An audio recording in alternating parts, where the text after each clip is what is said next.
Greetings, everyone, and welcome. November the 21st, 2025, 3 p.m. Eastern as we're recording this. This is a partnership video with Professor Gertis. Vladimir Vladimirovich Putin has just spoken in response to the Trump peace plan, the 28-point deal. It was a complete setup and a show, and over the last few minutes, I've been translating it for you. In addition to that, huge bonus with a Bratchuk inoculation at the end. You do not want to miss that. Earlier today, Zelenskyy spoke to the Ukrainians. Prof, what was the number one thing you took away from Zelenskyy before we go into Putin?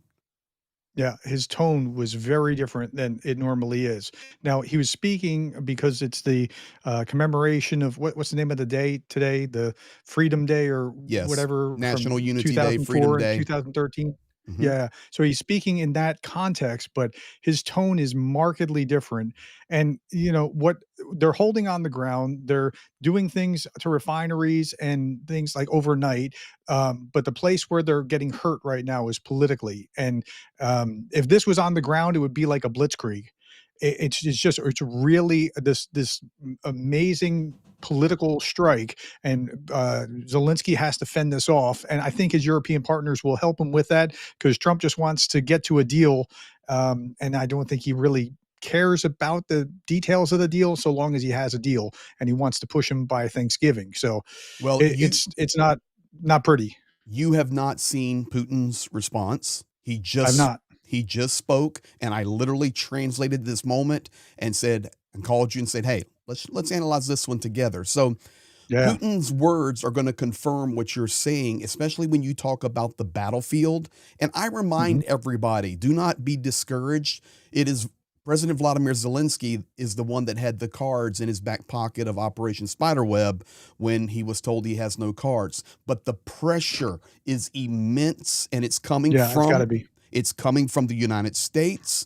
But I believe that what Vladimir Putin just stated is going to be a pressure relief valve off of That's Ukraine. good to know. All right, so here we go. If you want me to stop the video, Prof, raise your hand and we'll discuss. Sure. Ladies and gentlemen, 6 minutes of the other side. Okay, let's get started. Mr. President. Yes, Valentina. We heard about Trump's 28-point peace plan for Ukraine and the crisis. Is this actively being discussed? I see it in the world right now. And before we address our other agenda points, could you please share your opinion on this? How will this relate to the recent talks with Trump in Alaska? Of course I can. There is no secret. Listen, we barely have discussed this publicly, only in very general terms. But this isn't a secret whatsoever. President Trump's peace plan for Ukraine was discussed before our Alaska meeting ever happened. And during these preliminary discussions, the United States asked us to make certain compromises and show flexibility, as they put it. The main purpose of the Alaska meeting was to confirm that we were having talks despite challenging issues on our side. We nevertheless agreed with their proposals, and we were ready to demonstrate some flexibility. We were ready to do as they were requesting. But you need to focus here.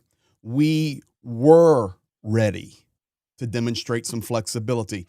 So past tense. Past tense. As we go forward, you will understand why he's speaking past tense. Listen, he is not happy that Trump is coming out.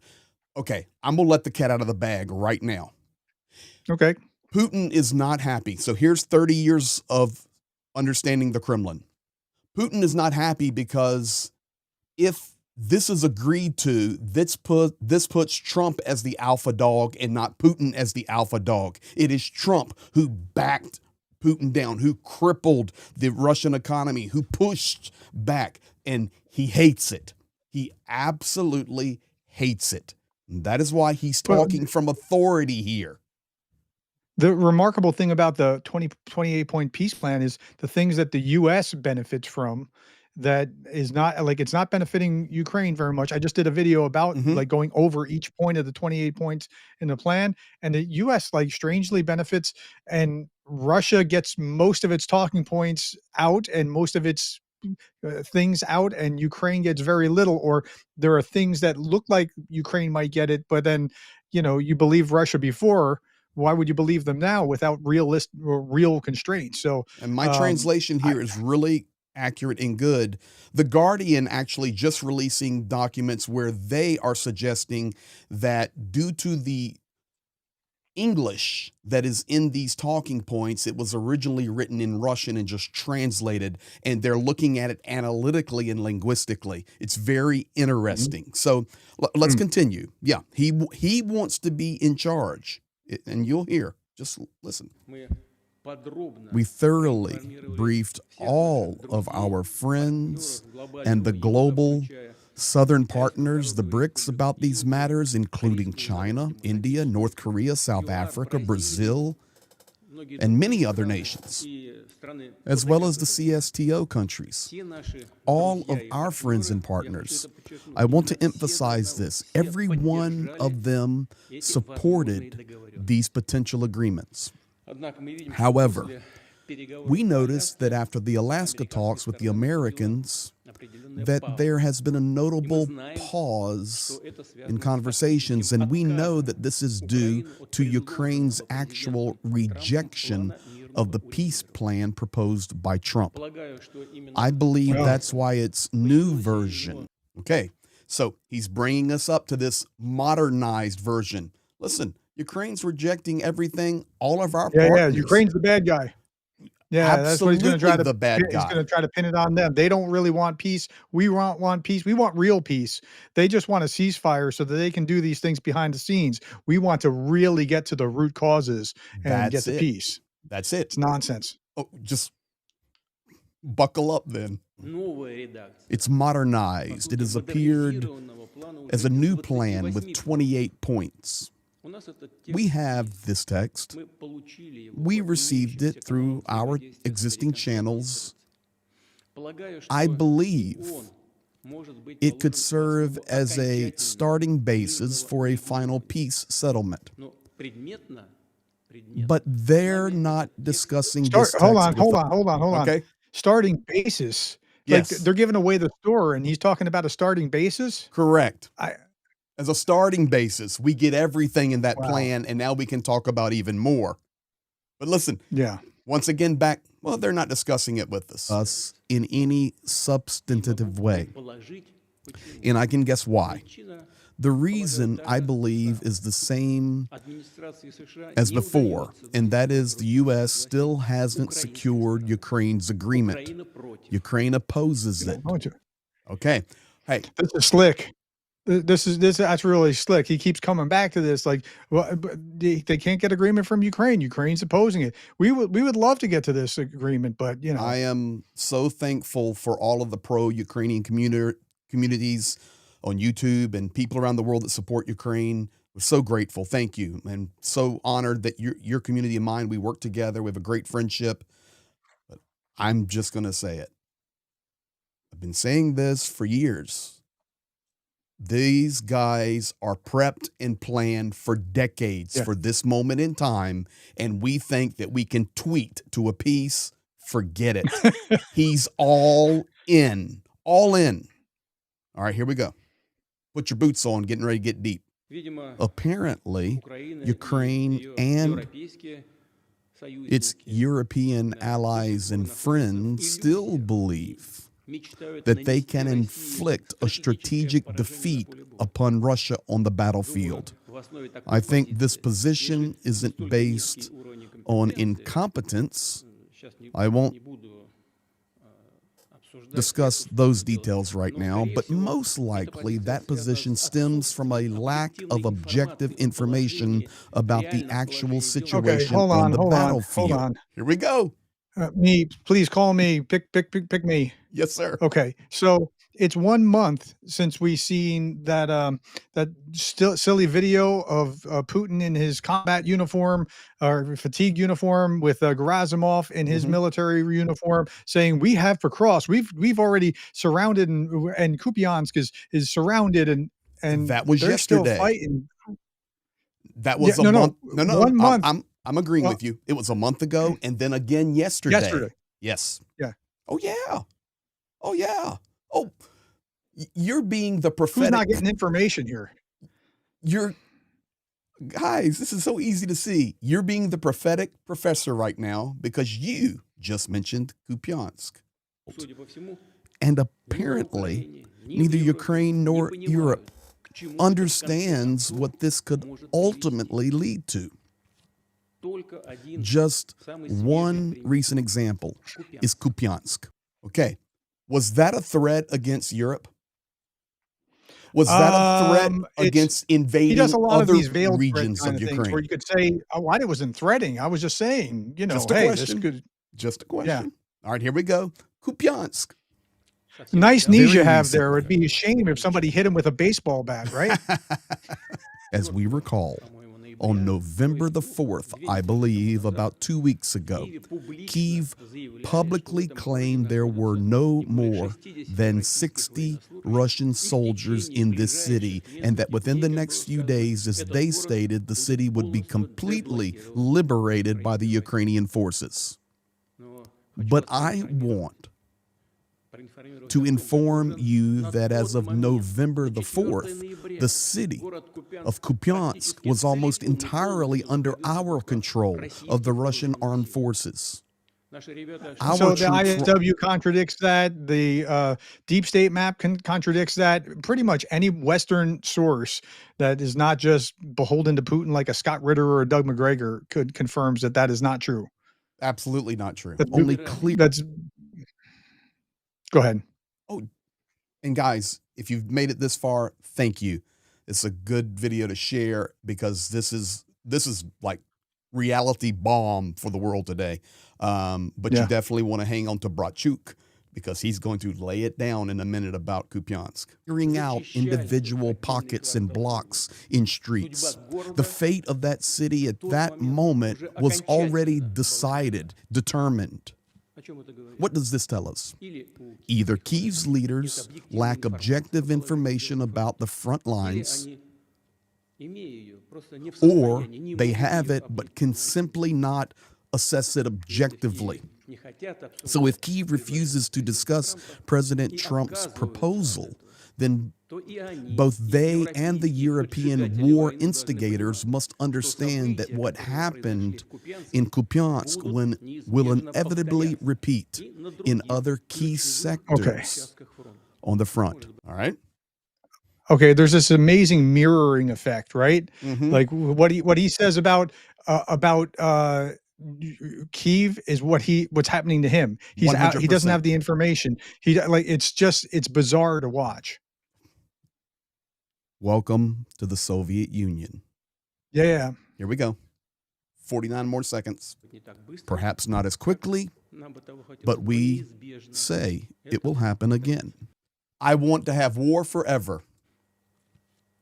And overall, this suits us well, as it leads to Wow. achieving the special military operation goals that we set out. The course of the military operations, as I've said before, will be finished. We're open to peaceful negotiations and talking diplomatically.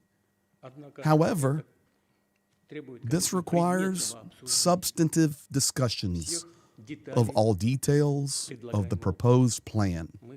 We're ready to talk about it. So let's move on. And he goes on to it's just a little talking point. All right, here's the deal. All right, let's move on. I'm not even want sure which war, direction to go. is what Vladimir Yeah, well, Putin just said. essentially, he's threatening he's going to keep coming, and see that this is the problem with the 28-point plan. They're going to write into law that Russia cannot do this again. Correct. How well has that worked out before? It doesn't work. It doesn't work. In fact, I think before we close out, let me go straight to Brachuk. And he can answer better than we can. All right. Here's military analyst. I trust this guy explicitly. Soldier, frontline hero. Here you go. Bratchuk. Glory to Ukraine. Vladimir Putin just claimed that the United States never discussed their so-called peace plan with Russia. Of course not. Putin wrote his own plan. And now he is trying to push it on the United States and through them to us, the Ukrainians. And the key thing is to keep a cool head tonight. This is worth knowing and remembering. And most importantly, do not forget to support our defense forces. This is a crucial time. The war is not over. Putin always lies. And if you doubt that Putin is lying, just look at his statement. Look at what he talked about with Gerasimov. He just spoke about Kupiansk again. This is all lies. It is Putin is the one that must be eliminated. The bad news is Russia's still there. And this will eventually lead to a changing of the map. And we will witness all of that together. Hold the line. Glory to Ukraine. So I don't know if that's... I don't know if that's entirely true. I don't know if it's lies or if he's misinformed. I can't tell which of this it is. Like if Gerasimov, so with Gerasimov telling Putin that, you know, Kupiansk is taken, I don't know if Putin is lying by confirming it or Putin is deceived by Gerasimov or Gerasimov is lying, or if Gerasimov is even being deceived by his people. Like I just can't tell where it is, but I know it's not reality. Ultimately, it really doesn't matter because right. What you're describing there is exactly what Vladimir Putin just accused Kyiv and Zelenskyy of. And, you know, I've spent 17 months running the front and helping. I know what the front line is like. I can call soldiers right now, any front line area. We know what it looks like. And these are, therefore, lies. At the end of the day, whether it's misinformed, miscommunicated, it's certainly not truth. It's not truth. Whether it's intentionally deceitful or if he's deceived, I can't tell. My guess is that it's intentionally deceitful as part of a larger play to try to get concessions. That's my guess, but that's the guess. Well, and I think that's a fair guess. And like I said in my video earlier today after Zelenskyy, now we wait step by step. And it wasn't just an hour after that or two that Putin came out and made this statement. And of course, that question being asked by him by the Security Council, it's all set up and perfectly played so he can give his little speech without going on television and making like it's so important. That is why I even translated, okay, on to the next topic. So he's flexing that it's, hey, it's not a big deal. We're in control of this. And this is how they wage war. I stand by my belief, and that is Russia's entire nation now is built on war, and their economy is war-driven, war-based. Sure, absolutely. You have 1 million soldiers who would return as war-torn, and Ukraine's going to have the same issue, war-torn, fatigued, mentally stressed. We're in a massive war here. This is not a little incursion somewhere, a massive war. So we will see it unfolds. But guys, you're up to date as of 10:15, 10:20 p.m. Kyiv time. So, Ralph, that's straight from the horse's mouth. Well, thanks for sharing that. That was an insight into the way that Putin's thinking about this. I'm extra hopeful that nothing will happen now because Putin has just signaled nothing's going to happen. We weren't even part of this process. This is a starting point. It's not the end point. Where Zelensky's been looking kind of nervous about, hey, are we going to have to lose an American partner in order to stay in this fight? And yeah, that gives me a little bit of hope to see Putin's reaction just now. It should, because, of course, I assume that the United States will be informed of his statement. I mean, I would hope. I can't confirm. Yeah, that, they talk to each other, but they talk at each other indirectly, and then they hear each other's statements. Well, we've had Zelenskyy today. We've had Putin today. We hear all the other rhetoric, but let me show you reality right now after Zelenskyy and Putin. The air alarms are going. The Shaheeds are flying. There's already been missile launches tonight. Ukraine is attacking. The war goes on, as Bratchuk said. So there you have it, Prof. I flopped over and showed that image. So thank you, sir. Thank you. All right. You guys have a good Friday or Saturday, wherever you're at. Be blessed.